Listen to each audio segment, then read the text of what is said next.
सिद्धांत को पढ़ने का फायदा क्या है? इन सब चीजों को पढ़ने का फायदा क्या है? जब इन सब बातों को हम पढ़ते हैं तो कभी कभी लगता है कि इनकी जरूरत क्या है। ऐसा कहकर के अध्यात्मवादियों ने प्रथमान योग भी छोड़ दिए, करणान योग भी छोड़ दिए और चरणान योग भी छोड़ दिए। बोले जिस आत्म तत्व को प्राप्त करना है, जिस आत्मा को जानना है, बस उसी पर ध्यान केंद्रित करना है, तो उनके लिए सारी की सारी बातें न्याय के बिना तो इस जीव के साथ न्याय हो ही नहीं सकता। जीव का ये साथ यदि न्याय करना है तो न्याय तो पढ़ना ही पड़ता है, जानना ही पड़ता है।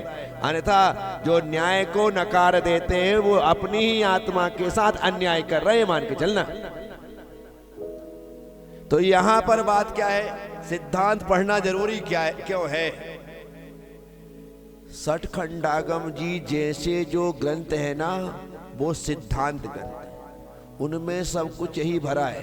यदि कह दे इनकी जरूरत क्या है, तो आपने सीधे सीधे सिद्धांत ग्रंथों को ही नकार। जरूरत क्या है? जब सिद्धांत पढ़ने की जरूरत नहीं है तो सिद्धांत ग्रंथों की जरूरत क्या है? फिर सिद्धांत ग्रंथों की जरूरत नहीं है तो सिद्धांत वेदताओं की जरूरत क्या है? सबको आप हटा देंगे? नहीं। उपयोग की स्थिरता के लिए,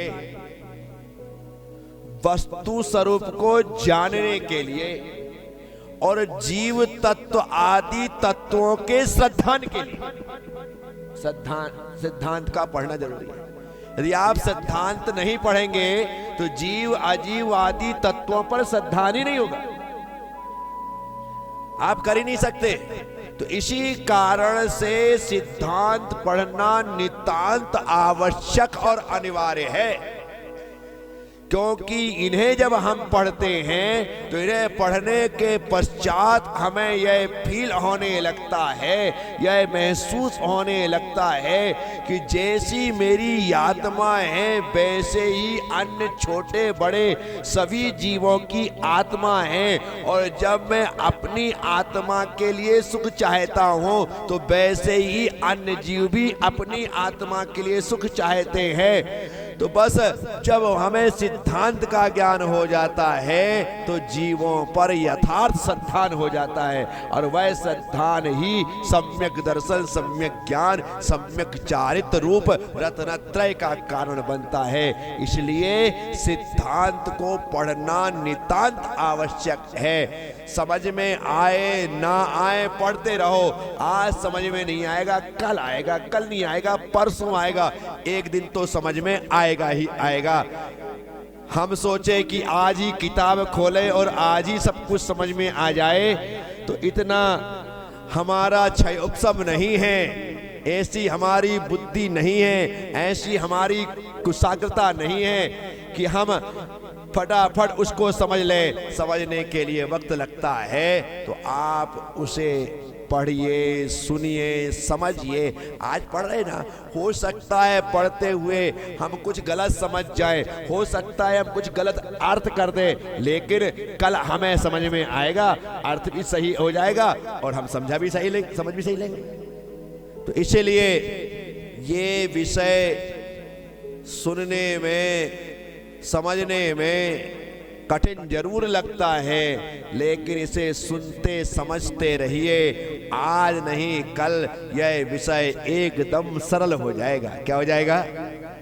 सरल हो जाएगा। अभी करें, बार बार बार बार बार बार बार बार बार बार पढ़ेंगे तो निश्चित तौर पर एक बार तो विषय मंज करके हमारे पास आ ही जाएगा। और हम एक बार पढ़ करके छोड़ दें कि मेरे बस का नहीं है, तो फिर गया।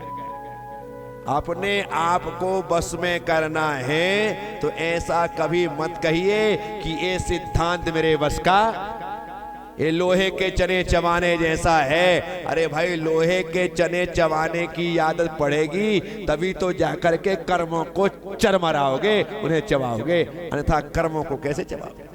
पहले लोहे के चने सिद्धांत के चबाओ तो समझना कि तुम्हारी आत्मा में ऐसी ताकत आ गई है कि अब तुम कर्मों को भी चबा सकते हो, उन्हें भी नष्ट कर सकते हो, उन्हें खत्म कर सकते हो। तो ये तो पढ़ना ही पड़ेगा। तो सिद्धांत पढ़ना नितांत आवश्यक है, अनिवार्य है।